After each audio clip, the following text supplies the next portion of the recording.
वदता श्रवणाम दयानवरी ओदकाम.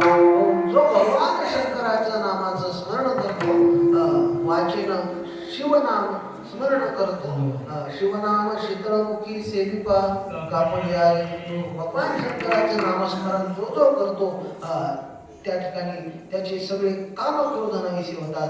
वाच्य वदता शिवनाम दयान बाधी क्रोधकाम. ओ महाराज, काम क्रोधाने कुणाला बाधलं नाही. ज्याचं नामस्मरण करतोय त्याला सुद्धा बाधलं महाराज. धडक मारिनी शंकरा केला ब्रह्मयाचा मातीला इंद्र चंद्रासी धाकर धराला लावला गेले तो केवळ पंचानन. नाथ महाराज फार सुद्धा वर्णन करतात. महाराज म्हणतात की या कामक्रोधाने कोणाला काढलं नाही. कामाची क्रोधवाला याने काढले सगळ्यांना महाराज त्रास दिला. सगळ्याला आपण तिथं शुल्लक माणसे महाराज माणसाला महाराज नाडलं, सगळ्याला नाडलं. देवादिकांना देखील सोडलं नाही. कारण माणूस पाप करण्याकरता प्रवृत्त कशामुळे? काम क्रोधामुळे प्रवृत्त होतो. अर्जुन प्रश्न करतोय देवाला, अथर्केन प्रयुक्त पापं चरति पुरुष अनिच्छन्नपि वार्ष्ण्य बलादेव निवेशितः. अशा प्रकारे अर्जुनाचा प्रश्न झाल्यानंतर भगवान त्यावर उत्तर देत आहेत. अर्जुन ऐक, भगवान सांगतायत कामयेश क्रोधयेश रजोगुणसंभवं महाशनो महापाप्मा विध्येनं इह वैरिणं. हे बघ अरुणा, काम आणि क्रोध हे रजोगुणापासून निर्माण झालेले आहेत. काम आणि क्रोध हे रजोगुणापासून निर्माण झालेले आहेत आणि हे महाखादाड आहेत. महाशनो महापाप्मा विध्येनं इह वैरिणं. या कामाला आणि क्रोधाला तू काय समज? वैरी समज. वैरी याच्यासारखा दुसरा कोणता वैरी नाही. याच्यासारखा दुसरा तिसरा कोणता वैरी नाही. काम म्हणजे काय आहे? इदं मे स्यात् इदं मे स्यात् विदिच्छा काम शब्दतः. हे मला प्राप्त व्हावं, हे मला मिळावं, अशी आपली इच्छा कायम. महाराज, आपण मेलो तरी आपली इच्छा संपते का? तृष्णा न जीर्णा वयमेव जीर्णः. काय? तृष्णा न जीर्णा वयमेव जीर्णः. तृष्णा संपत नाही. महाराज, पैठणला लोक दहाव्याला येतात, कावडा शिवत नाही. का शिवत नाही? मग येतात, फिरतात, या झाडाखाली जाय त्या झाडाखाली जाय. गेल्यानंतर एखादा जुना जाणता माणूस जातो आणि सांगतो त्यांची काही इच्छा पूर्ण असेल तर बोला. मेल्यावर इच्छा, मग तो जातो बोलतो, मग तो कावळा शिवतो. म्हणजे काय? मेल्यावर सुद्धा आपल्या इच्छा संपत नाही. इतका हा काम घातक आहे. कामयेश क्रोधयेश रजोगुणसंभवं महाशनो महापाप्मा विध्येनं इह वैरिणं. हा काम कसा आहे? कामाने काय होतं? काम त्या ठिकाणी ज्यावेळेस वाढतो त्यावेळेस भगवान सांगतात की हा काम वाढला की क्रोध वाढतो. काम वाढला की क्रोध वाढतो आणि क्रोध वाढला की त्या ठिकाणी बुद्धीचा नाश झाल्याशिवाय राहत नाही. सगळ्या आता सगळे श्लोक म्हणत बसत नाही. फक्त त्या ठिकाणी याचा सार एवढा आहे की काम क्रोध वाढले की त्या ठिकाणी बुद्धिनाश होतो आणि बुद्धिनाशात प्रणश्यती. बुद्धिनाशात प्रणश्यती. इतका हा काम घातक आहे. किती घातक आहे? भगवान शंकराला सुद्धा सोडलं नाही महाराज. याची कोण कोण झाली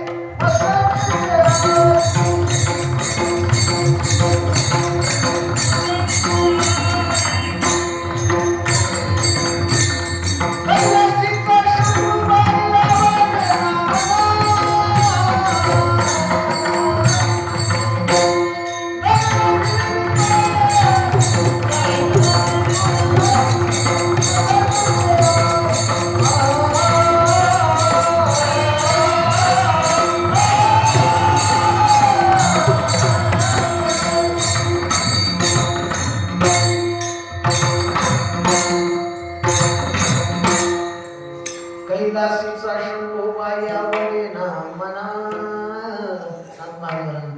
लागला बेलीने पाठी.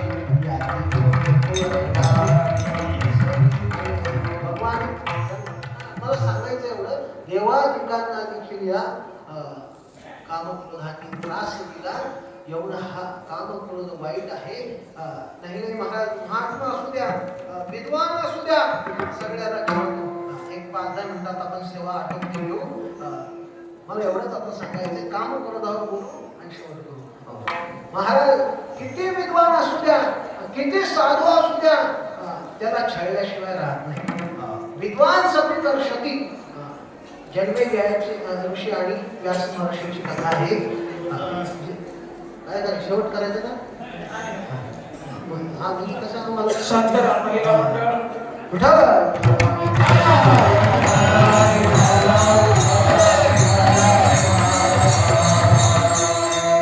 जन्मेजय आणि व्यास महर्षींची चर्चा झालेली. मात्रा, स्वत्रा, दुहित्रा या तिन्हींच्याही शेजारी बसू नये, एका आसनावर बसू नये. का बसू नये? तर विद्वान पुरुष सुद्धा या कामाने आकर्षित होतो. विद्वान सपिकर्षती असा त्या ठिकाणी ही चर्चा झालेली. पण जन्मेजय ऋषी म्हणले महर्षी, त्या ठिकाणी विद्वान नापिकर्षती असा पाठ पाहिजे. विद्वान आकर्षित होत नाही असा पाठ पाहिजे. ठीक आहे म्हणे, तुझा पाठ आहे का? पण खाली बसा, दर्शन चालू नाही झालं, 2 मिनिटं कीर्तन चालू आहे. कोणी बसा, एक 10 मिनिटं बसा.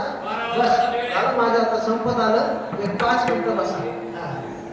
विद्वान अपिकर्षती, विद्वान अपिकर्षती, विद्वान त्या ठिकाणी आकर्षित होतो. ठीक आहे, व्यास महर्षी म्हणले ठीक आहे, आपण याच्यावर उद्या चर्चा करू.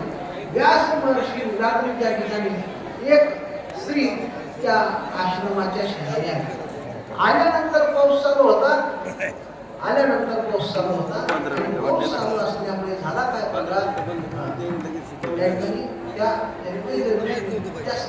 त्या स्त्रीला, सुंदर अशा स्त्रीला पुढे घेतलं, आपल्या कुटीमध्ये घेतल्यानंतर तिला सांगितलं, हे बघ बाई, आश्रमात कोणी नाही दुसरं, जर का तुला काही लागलं तर मला आवाज दे, पण मी आवाज दिल्याशिवाय तू कुटी उघडायची नाही. जर का तुला काही लागू दे, मला आवाज दे, मी बाहेर बसतो. ते जन्मेजय ऋषी बाहेर बसले, कुटी लावून घेतली, दरवाजा लावून घेतलेला आहे. आणि मग रात्रीची वेळ झाली. जन्मेजय ऋषीला त्या स्त्रीचं स्वरूप पाहून जन्मेजय ऋषी मोहित झाले. दरवाजा वाजू लागले. दरवाजा वाजवला, कोण आहे? मी आहे जन्मेजय ऋषी. आता रात्रीची वेळ, सकाळी नाही, त्याला लावलं नाही. त्या कुटीचे कौलं काढून महाराज आत घ्या. कथा जास्त लावणार. आत गेल्यानंतर म्हणू लागला, हे देवी, मला तुझ्याशी लग्न करायचं. ठीक आहे म्हणजे काही हरकत नाही, पण माझी एक अट आहे म्हणे, मला खांद्यावर बसून जर का तू ह्या समोरच्या मंदिराच्या 60 प्रदक्षिणा मारल्या तर मी तुझ्याशी लग्न करते. ठीक आहे, त्याच्यात काय म्हणजे 7 प्रदक्षिणा मारायच्या. पण घेतलं तिला खांद्यावर, मंदिराच्या प्रदक्षिणा मारायला लागला. अतिशय कोमल, अतिशय त्या ठिकाणी सुंदर अशी ती स्त्री होती. 3 प्रदक्षिणा पूर्ण झाल्या आणि एकदमच वजन वाढलं. 100 किलोचा माणूस अंगावर बसलेला असावा असं वजन वाढलं. वजन वाढल्यानंतर त्यांनी तिने विचार केला, एवढ्या वेळ तर वजन लागत नव्हतं, आता कसं वजन लागायला लागलं? तो म्हणला आता जाऊ द्या. ठीक आहे, आता एवढ्या 3 प्रदक्षिणा पूर्ण केल्या, अजून 4 करू. 4 केल्या आणि तिनं खाली उतरवलं तर वाकत कोण? महर्षी व्यास महर्षी. मग आता सांग म्हणे, काय पाठ घालायचा? विद्वान सपिकर्षती का नापिकर्षती? गुरुदेव तुमचंच बरोबर. विद्वान सुद्धा मनुष्य कामक्रोधाने आकळला जातो. एक महात्मा होता आणि तो अरण्यामध्ये तपश्चर्या करत होता आणि त्याचा विचार होता की आपल्या शरीरात जर का ताकदच नसेल तर आपल्याला कामक्रोध काही बाधा आणू शकणार नाही. म्हणून तो काय करत होता? झाडाची साल फक्त खात होता. फक्त झाडाची साल खायची आणि तेवढ्यावरच राहायचं. याचा परिणाम काय झाला? अंगात रक्त राहिलं नाही, अगदी नुसता फाळाचा सापळा झाला. त्याला वाटलं आता आपल्यावर काम विजय मिळू शकत नाही. एक दिवशी त्याला कामदेव भेटले कामदेव म्हणाले, अरे बाबा तुझ्यावर मी विजय मिळवून दाखवतो. त्याला अहंकार झालेला होता. तो म्हणला दाखव. दाखव माझ्यावर. त्या ठिकाणी तू तुझे बाण चालून दाखव. तुझे बाण चालून दाखव. माझ्यावर चालणार नाही, दुसऱ्या कोणावर चालव, माझ्यावर चालणार नाही. ठीक आहे म्हणे, काही हरकत नाही. हा रोज ज्या ठिकाणी झाडाचे साल खायला जायचा, झाडाचे वाळलेले पापुद्रे खायला जायचा, त्या ठिकाणी गेल्यानंतर पाहतो तर त्या झाडाला हलवा लावलेला होता. हलवा, गाजराचा हलवा सध्या सीझन माळा. गाजराचा हलवा असा लावलेला होता. त्यांनी पाहिलं एवढ्या अरण्यामध्ये ह्या ठिकाणी कोण गाजराचा हलवा आणून लावतंय. त्यांनी विचार केला, आपली तपसाधना पाहून प्रकृतीच आपल्याला देते, निसर्गच आपल्याला देतोय. म्हणून रोज त्या ठिकाणी तो हलवा खायला लागला. रोज झाडाला हलवा लावलेला असायचा. खायला लागला. अंगामध्ये रक्तसंचार होऊ लागला. थोडासा पुष्ट झाला, थोडी ताकद आली. ताकद आल्यानंतर एक दिवशी त्या वेळेच्या आधी तो त्या ठिकाणी गेल्यानंतर पाहतो तर एक सुंदर कन्या त्या ठिकाणी त्या झाडाला काय लावती, हलवा लावते. ती म्हणे, ते ऋषी म्हणाले, काय करते ऋषी महाराज, तुमची सेवा समोर करण्याची माझी त्या ठिकाणी सामर्थ्य नाही. मी त्या ठिकाणी तुम्हाला माझी इच्छा खूप आहे की तुम्हाला ताटामध्ये हलवा वाढू, तुम्हाला ताटामध्ये पंचपक्वान्न वाढू, पण तुम्ही या झाडाचे सालच खातात. म्हणून मी असा विचार केला की या झाडाला हल्ला होता. असा विचार केल्यानंतर मग महाराज म्हणजे ठीक आहे, आता आजपासून काही झाडाला लावायची गरज नाही. तू असं कर, मला ताटामध्ये चांगल्यापैकी वाढत जा. 8-10 दिवस मस्तपैकी ताटामध्ये छानपैकी त्या साधूने जेवण केलं. जो साधू झाडाची वाळलेली सालं खात होता त्याने काय खाल्लं, चांगलं मस्तपैकी पंचपक्वान्न खाल्ले.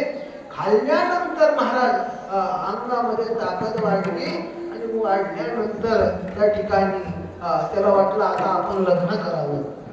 आलं का सगळं घोटाळा झाला का?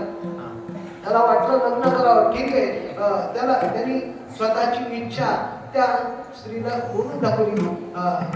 का ग देवी, तुझं लग्न झालंय का म्हणे. ती म्हणे, नाही अजून नाही झालं माझं लग्न. ठीक आहे, नाही झालं, ठीक आहे, माझं पण झालं नाही, मला तुझ्याशी लग्न करायचंय, बोल.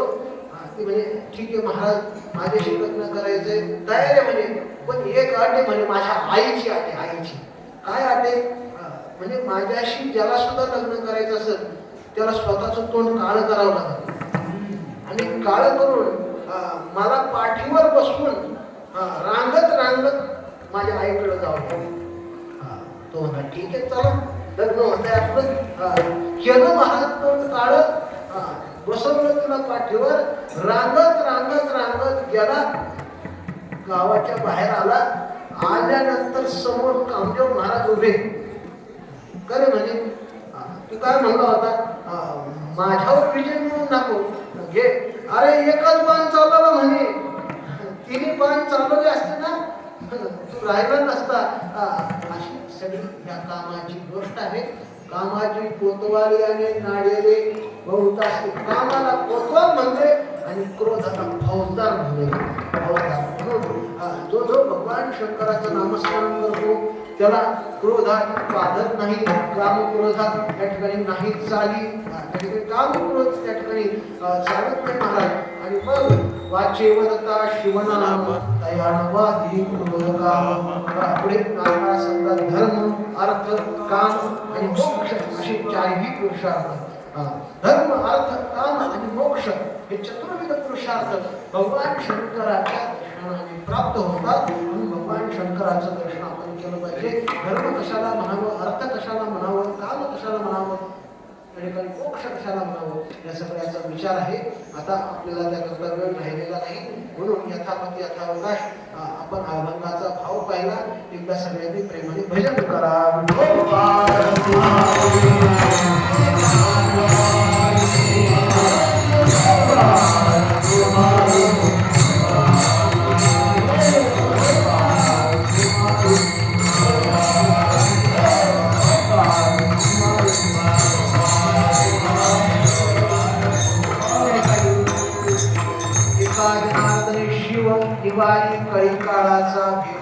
शंकराची आराधना आपण केली पाहिजे. या शिवरात्रीच्या दिवशी 4 प्रहर रात्रीचे जे आहेत ते 4 प्रहर उपासना करायची आहे. रात्रीचे 4ही प्रहर जो उपासना करतो त्याला भगवान शंकर शिवप्रत प्राप्त करून देतात. आपल्याला सगळ्यांना कथा माहिती आहे. एक चित्रभानू नामक शिकारी होता आणि त्याच्यावर सावकाराचं कर्ज झालं होतं म्हणून सावकाराने त्याला बंदी बनवून ठेवलं. बंदी बनवून एका शिवमठामध्ये ठेवलं. शिवमठामध्ये या शिवरात्रीची कथा चालू होती. शिवरात्रीचा दिवस होता. दिवसभर त्यांनी कथा श्रवण केली आणि संध्याकाळच्या वेळेस त्याला सोडून दिलं. महाराज कशा करता सोडून दिलं? त्याला सांगितलं, जा माझं जे काही कर्ज शिल्लक राहिलंय ते फेड. तो आपला शिकारी गेला, वनामध्ये गेला. दिवसभर काही खाल्लेलं नव्हतं. अनेश उपास घडला. उपास घडल्यानंतर आता रात्रीची वेळ आहे म्हणून एका झाडावर आश्रय घ्यावा म्हणून एका बेलाच्या झाडावर चढला. बेलाच्या झाडावर चढल्यानंतर त्या बेलाच्या झाडाखाली एक शिवलिंग होतं. सगळ्या बेलाच्या पानाने झाकलेलं होतं. त्यांनी काही फांद्या तोडून खाली टाकल्या. त्या शिवलिंगावर ते बेलपत्र पडले. पहिल्या प्रहराची पूजा झाली. नंतर त्या ठिकाणी एक गर्भवती हरिणी आली. त्या हरणीला मारण्याकरता बाण संधान केला आणि तेवढ्यात पुन्हा बेलाचे पत्र खाली पडले. ती त्या ठिकाणी ती हरणी म्हणली, मला मारू नको, मी गर्भवती आहे. त्यांनी तिला सोडून दिलं. पुन्हा दुसरी हरणी आली. ती म्हणाली, मला माझ्या पतीकडे जायचं, मी माझ्या पतीकडे जाऊन वापस येते, तू काही मला मारू नको. त्यावेळेस सुद्धा बेलाचे पत्र पडले. तिसऱ्या वेळेस त्या ठिकाणी पुन्हा एक हरणी त्याच्या लेकरासहित आली. तिच्यावर सुद्धा दया करून तिला सोडून दिलं. चौथ्या वेळेस मात्र हरिण आलं. एक हरिण आलं. हरिण आल्यानंतर त्या हरणाला मात्र सोडणार नाही असा त्यांनी विचार केला. आता याला सोडायचं नाही, ही शिकार जाऊ द्यायची नाही म्हणून पुन्हा मान सन्मान केला. सांगितलं, हे बघ, ते ज्या सगळ्या हरणी गेल्या, ज्या माझ्या स्त्रिया गेल्या, त्यांच्यावर विश्वास ठेवून तू त्यांना सोडून दिलं. त्या परत येतात म्हणून त्यांना सोडून दिलं. आता जर का मी गेलो नाही तर त्या परत येणार नाही. माझ्यावर विश्वास ठेव, तर मी देखील त्यांच्यासोबत परत येतो. म्हणून अशा प्रकारे त्यावेळेस देखील बेलाचे पत्र भगवान शंकरावर पडले. आणि मग पुन्हा ज्यावेळेस सकाळचा प्रहर झाला, तो सगळा हरणाचा परिवार वापस आला. वापस आल्यानंतर त्या हरणाची त्या ठिकाणी नैतिकता पाहून त्या सगळ्यांना जीवनदान त्या व्याधाने दिलं, त्या शिकाऱ्याने दिलं. आणि अनायासे अजाणतेपणामध्ये त्याला त्या ठिकाणी महाशिवरात्रीचं व्रत झालं. सकाळी शिवरात्रीची कथा ऐकली, संध्याकाळी बेलपत्र 4ही प्रहर भगवान शंकरावर वाहिले आणि मग शेवट त्यांनी सगळ्यांना जीवनदान दिलं. याचा परिणाम असा झाला की तो मोक्ष पदाला प्राप्त झाला. ज्यावेळेस त्याचा अंत झाला, शेवट झाला, त्यावेळेस यमदूत त्याला घेण्याकरता आले. पण त्या ठिकाणी शिवगण आले आणि सांगू लागले, तुम्हाला नेता येणार नाही, हा आमच्या भगवान शंकराचा भक्त आहे, याने महाशिवरात्रीचं व्रत केलंय.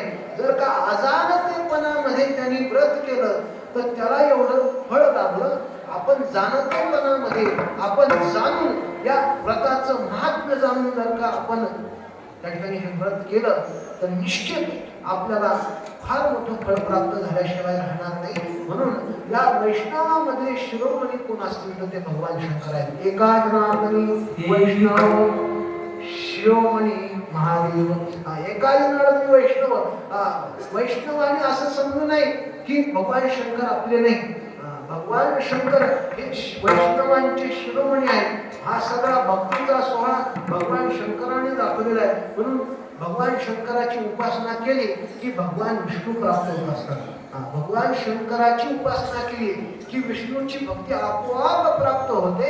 म्हणून भगवान शंकर त्या ठिकाणी विष्णूकडे जाण्याचा मार्ग आहे. म्हणून भगवान शंकराची उपासना करा. जे जे भगवान शंकराची उपासना करतात त्यांना कोणता काळ बाधत नाही.